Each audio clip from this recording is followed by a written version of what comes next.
एक बार ज़िला उधमपुर के सभी विशिष्ट पत्रकारगण, न्यूज़ एजेंसीज़ के पत्रकारों के ब्यूरो चीफ और जितने भी लोग आप आज एक पत्रकार वार्ता में हैं, विशेषकर हमारे साथ पार्टी के वरिष्ठ नेतागण, औपचारिकताओं में ना जाते हुए, जैसा कि मेरे साथियों ने कहा है, पूरे देश भर में और देश भर की तरह इस उधमपुर लोकसभा में भी केंद्र द्वारा संचालित व प्रायोजित जन कल्याण स्कीमों का एक बहुत बड़ा एक पार्टी के फेवर में एक आंधी, एक वेव जिसे कहते हैं, लहर, और ख़ासकर लोगों का आशीर्वाद और समर्थन मिल रहा है। चाहे वो हर घर बिजली की बात हो, हर घर जल की बात हो, पक्के मकान की बात हो, प्रधानमंत्री किसान समृद्धि की बात हो, आयुष्मान भारत की बात हो। वैसे ही एक अगर सेंटेंस में अगर कहना हो तो उधमपुर लोकसभा में भी डॉक्टर जितेंद्र सिंह जी की जो उनका एक पर्सनल जो कंट्रीब्यूशन है, चाहे वो 3 मेडिकल कॉलेज के नाम पे हो, चाहे वो देविका सौंदर्यकरण वाले प्रोजेक्ट के नाम पे हो, चाहे उधमपुर में एक नया सड़कों के जिसे कहते हैं प्रधानमंत्री सड़क योजना या नाबार्ड का जुड़ता हो जिसे कहते हैं जाल की बात हो, चाहे मानतलाई प्रोजेक्ट की बात हो, तो 10 साल में एक भी नहीं दर्जनों, अब हम गिनेंगे तो शाम उसमें कि उनकी जो अचीवमेंट, जो उनका स्तंभ यहाँ पे दिखाई दे रहा है, और लोगों में भी उसका एक प्रचार भी है, प्रसार भी है, अनुभव भी है और लोगों द्वारा आशीर्वाद भी मिल रहा है। आज के दिन एक विशेष सवाल आपके माध्यम से आपको थोड़ा सा पीछे ले जाना चाहूँगा। रसाना मसला के ऊपर मैं अपना निजी कमेंट नहीं करूँगा क्योंकि कोर्ट में विचाराधीन एक फैसला है उसमें अपील में, लेकिन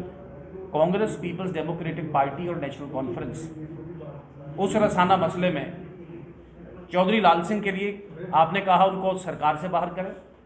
आपने कहा उनको पार्टी से बाहर करें, किसी ने तो ये भी कहा दिया कि उनको फांसी पर लटका दें। खैर, सरकार से बाहर भी गए, पार्टी से बाहर भी हुए। आज वो कौन सा प्यार, कौन सा जिसे कहते हैं वो निरमा डिटर्जेंट के साथ आपने उनको धोया कि कंधे पे उठा के कांग्रेस, नेशनल कॉन्फ्रेंस और पीपल्स डेमोक्रेटिक पार्टी भी अप्रत्यक्ष रूप से अपने केडर्स के साथ उनको आज विकास का मसीहा बता रही है। आप लोगों में विदित करें, लोगों में एक्सप्लेन करें, अपने स्टैंड को एक्सप्लेन करें कि वो पहले वाला स्टैंड आपका गलत था या आज वाला जो स्टैंड है ये कोई मैरिज ऑफ कन्वीनियंस है, मजबूरी है कहीं आपकी। कृपा करके लोग ज़रा ये जानना चाहेंगे। ये मेरा एक विशेष सवाल है Congress, NC, People's Democratic Party से और खासकर उधमपुर लोकसभा के लोगों के कि कम से कम जो कांग्रेस के लिए जो वोट मांग रहे हैं उससे कम से कम ये सवाल ज़रूर पूछें। धन्यवाद। सेठ साहब धन्यवाद। मिला था कि डॉक्टर जितेंद्र सिंह जी के जोड़े डेवलपमेंट प्रोजेक्ट हैं उनके पर पवन गुप्ता जी ने बड़ा डिटेल से जानकारी दी है, रिपीट करने की गुंजाइश नहीं है। खजूरिया जी ने मोदी जी की स्कीम्स के बारे जानकारी दी है और पठानिया जी ने जोड़े चौधरी साहब साढ़े, मैं ना नहीं लेना चाहगा, चौधरी साहब जोड़े खलोते दिन 10 साल उधमपुर डोडा की नुमाइंदगी की है उनके बारे जानकारी दी है और किस जानकारी साढ़े बड़े भरा सेठी साहब ने दी है। तो पहले तो मैं आखना चाहना कि इत्थे अज की press conference, joint press conference का मकसद यह है कि कुतै अपोजिशन की मौका मिलता कि उधमपुर के अंदर भारतीय जनता पार्टी कोई डिवाइडेड हाउस से नहीं है, ऐसा बिल्कुल नहीं है। अज को लगभग 20-25 दिन पहले माननीय अनुराग ठाकुर जी आए, उन्हें साढ़े सारे लीडर्स की मीटिंग ली, उन्हें आख्या कि एरिया बहुत बड़ा होंदा और कोशिश करो कि तुस जॉइंटली सारे कट्ठे एक स्टेशन पर जाके तो थोड़े 3 स्टेशन रही ने। बड़े हारे स्टेशन च मैं दे पठानिया जी की जॉइंट मीटिंग्स हुई, बड़े हारे स्टेशन च गुप्ता साहब कन्नै मीटिंग जॉइंट हुई, भट्ठी बकारा पिछले दिन है अस कट्ठे पंचारी के इलाके च खजूरिया साहब कन्नै साढ़ा मान टिकरी के एरिया लगभग साड़ी जॉइंट मीटिंग चला दी, लेकिन एक कुतै मैसेज गलत देने की दूई पार्टी कोशिश करती है। तो एक अस इत्थे क्लीयर करना चाहते हैं कि अस सारे यूनाइटेड हाँ, अस इक्के टीम हाँ, इक्के टीम के सारे सिपाही हाँ और पूरा तालमेल करने और पार्टी के दिशा निर्देश अनुसार और कट्ठे होइए काम करने, पूरे एक दूए की सलाह गिनतरी करने काम करने, जिथे एक दूए का प्रभाव है, जिस विधानसभा क्षेत्र, जिस एरिया, जिस ग्रां वो सारे उत्थे काम करा करने। एक तो चीज़ अस क्लीयर करने चाहते हैं कि पूरे तरीके कन्नै यूनाइटेड हाँ और पूरे तरीके कन्नै यूनाइट होइए काम करा करने। दूआ मैं सारे साथियों आखना चाहना कि इत्थे जड़ा मोदी जी दे असें लगभग कोई नुक्कड़ कोना ग्रां दूर दराज पहाड़ के इलाके सारी टीम जा रही है, लेकिन मोदी जी की स्कीमें को हर स्कीम को लोग प्रभावित हैं, हर सीख और खासकर जड़ा गोल्डन कार्ड है और खासकर जितेंद्र जी का रोल है, पूरे देश गोल्डन कार्ड मिलया लेकिन VPL की मिलया और जितेंद्र जी के रोल की वजह करना जम्मू कश्मीर के हर नागरिक की मिलया, हर इंडिविजुअल की मिलया, हर परिवार के सदस्य की मिलया और उस बाकी स्कीमें करने भी लोग बड़े प्रभावित, लेकिन ये स्कीम कन्नै जिथे भी अस गए उन्हें आखेआ जी एक बारी असें मोदी साहब गी इस स्कीम के बाद वोट पाई है और असें अपना जड़ा उन्हें साढ़े पर एक जड़ा उपकार कीते दा, अस वोट के माध्यम कन्नै उन्हीं गे सनेहा देना चाहते कि बड़ी सब तो बढ़िया स्कीम थोड़ी है। तो मिगी लगदा कि जड़ा आम नागरिक है, आम जड़ा वोटर है, वो 90% वन साइड मन बनाई चुके दा कि असें मोदी साहब की वोट करना। उनके कोल जाओ, कहते महाराज तू साढ़े कोल आओ या नहीं आओ, असें वोट देना है, असें मन बना दा है। तो इस वास्ते मैं ये तुसें आखना चाहना कि पूरे तरीके कन्नै पब्लिक का एक जबरदस्त रिस्पांस है। तो इस रिस्पांस की वजह कन्नै असें उधमपुर के लोकें नहीं बल्कि देश के 140 करोड़ लोकें जड़ा मन बना दा है उन्हीं की वोट करने का। लास्ट च मैं सारें की आखना चाहना कि जेड़े भी साथी मेरी आवाज़ सुना दे होन, सारे जिम्मेदारी ली है। जेड़े भी साथी जिला उधमपुर के बाहर जेड़े पर्सनली मेरे कन्नै एफिलिएटेड जिंदे जिंदगी च कुदै ना कुदै अस कम्म आ दे, मैं उन्हें सारे साथियों की पर्सनल अपील करना चाहना कि सारे एक एक वोट जड़ा है असें मोदी जी की पाना है, कमल का बटन दबाना है 3 नंबर वाला, और जितेंद्र जी की 3 बारी बनाना है। और जड़ा भी थोड़ा काम है, थोड़ा इंडिविजुअल काम है, थोड़ा इलाके की डेवलपमेंटल इशू है, पानी बिजली स्कूल सड़क का इशू है, कोई भी मसला है अस पूरे तरीके कन्नै थोड़े सारे लोगों की जिम्मेदारी लैने कि कोई भी मसला है तुसें जितेंद्र सिंह जी की ढूंढने की लोड़ नहीं है, तुम साढ़े और सारी टीम को जे लाओगे तुसें डेफिनेटली रिजल्ट मिलेगा, तुसें रिस्पांस मिलेगा। और उस कमे का के हम अंतिम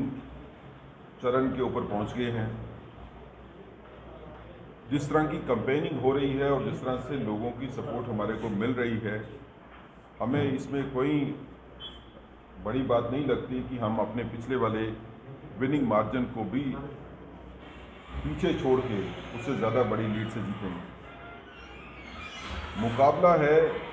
उस आदमी के बीच में जिसके कैरेक्टर पे कोई दाग नहीं है। 10 साल सेंटर में मिनिस्टर होने के बाद भी जिनके ऊपर कोई उंगली नहीं उठा सकता, उनका मुकाबला है उस आदमी के साथ जिसके ऊपर करप्शन के केसेस भी हैं, जिसके ऊपर सरकारी जगह के हथियाने के केसेस भी हैं, जिसके ऊपर ईडी के केसेस हैं और सीबीआई के केसेस हैं, और जो कोर्ट से जमानत लेके बाहर निकला। बावजूद इसके कि लाल सिंह जी जमानत पे बाहर हैं और जमानत की कंडीशन होती है कि आप लोगों ने जमानत के वक्त, जमानत पे जब आप होते हो तो आपने किसी कानून का उल्लंघन नहीं करना है। कल एक वीडियो वायरल होती है जिसमें लाल सिंह जी पुलिसकर्मी जो कि ड्यूटी दे रहे हैं अपनी रैली के ऊपर, उसके साथ गाली गलौज कर रहे हैं। उधमपुर की जनता को ये डिसाइड करना है कि आपका नेता किस तरह का हो। ऐसा नेता जिसको कानून की कोई परवाह नहीं है, जो क्रिमिनल एक्ट्स में इन्वॉल्व है, या आपको ऐसा नेता चाहिए जिसकी छवि जो है वो स्वच्छ छवि है, मोदी जी के साथ बैठे हैं और मोदी जी ने उधमपुर की जनता को सम्मान करते हुए डॉक्टर साहब को अपने कार्यालय में मंत्री बना के रखा। इस सभी के बारे में बात करने के लिए आज उधमपुर ज़िला की टॉप लीडरशिप आपके सामने है। मैं रिक्वेस्ट करूंगा पवन गुप्ता जी को कि वो 5 मिनट के लिए आपको एड्रेस करें, उसके बाद एक एक करके जो है चारों नेता आपको एड्रेस करें। है हमारे प्रचार का उधमपुर के अंदर में हमारी बड़ी इंटेंसिव कैंपेनिंग हुई है और हम उम्मीद करते हैं कि उधमपुर जो है वो अपना पिछले वाला रिकॉर्ड भी तोड़ेगा, क्योंकि जो लाल सिंह जी कांग्रेस के कैंडिडेट हैं, पिछले 10 साल के अंदर में जब वो एमपी रहे और 5 साल मंत्री रहे 2002 से 2004 तक या 2015 से लेकर 18 तक, उन्होंने 10 साल के कार्यकाल के अंदर में कोई ऐसी छाप नहीं छोड़ी, कोई ऐसा डेवलपमेंट का काम नहीं किया कि जिससे हम कह सकें कि लाल सिंह जी को वोट दिया जा सके, क्योंकि उनका ट्रैक रिकॉर्ड प्रूवन है। 10 साल जनता उनको समय दे चुकी है और उस 10 साल के अंदर में आपको ये भी याद होगा कि खासकर उधमपुर डिस्ट्रिक्ट उन्होंने किस प्रकार से डिस्क्रिमिनेट किया। उधमपुर जो फिजिबिलिटी रिपोर्ट के अंदर में जीएमसी के बाद में मेडिकल कॉलेज अगर कहीं बनता था, आईपीडी, ओपीडी, आपके डिलीवरी केसेस और आपका बाकी बहुत सारा डाटा होता है जो कलेक्ट करते हैं, और हमारा जो डिस्ट्रिक्ट हॉस्पिटल था किसी भी और हॉस्पिटल को कायाकल्प के अवार्ड नहीं मिले, कोई भी हॉस्पिटल ISO सर्टिफाइड नहीं था। इसके बावजूद गुलाम नबी आज़ाद जी ने, जो जूनियर हेल्थ मिनिस्टर थे, और जो लाल सिंह साहब थे, जो उस टाइम पे हमारे एमपी थे, इन्होंने उधमपुर को इग्नोर किया, फिजिबिलिटी रिपोर्ट को दरकिनार किया और उधमपुर को वंचित किया कि जहाँ पर कोई मेडिकल कॉलेज आ सके। इसके बनस्पत उन्होंने रजौरी में दिया, जिसकी आबादी बड़ी कम थी, डोडा की आबादी बड़ी कम थी। हमारे को कोई दुख नहीं है कि आप बाकी डिस्ट्रिक्ट को दे रहे हो, पर फिजिबिलिटी रिपोर्ट को क्यों इग्नोर करते हो। उधमपुर हॉस्पिटल जो है ये अपग्रेड होने के लिए डिज़र्व करता था, और फिर बीजेपी के प्रयासों द्वारा, हमारे प्रयासों द्वारा और एमपी के उसमें एक बहुत ही बड़ा सराहनीय योगदान है, तो उसके द्वारा जीएमसी आज यहाँ पर बन रहा है। आप देखेंगे उनके टाइम में कोई कॉलेज हमारे डिस्ट्रिक्ट में नहीं आया, कोई भी कॉलेज यहाँ पर नहीं आया। आज आपके यहाँ पर उधमपुर के अंदर में ही नीली नाला, जो कि ना तो कोई तहसील हेडक्वार्टर है, ना कोई नियामत हेडक्वार्टर है, ना कोई ब्लॉक हेडक्वार्टर है, उसके अंदर में कॉलेज बन रहा है। आपके मुजालता में कॉलेज बन रहा है, आपके चिनानी में कॉलेज बन रहा है, आपके बसंतगढ़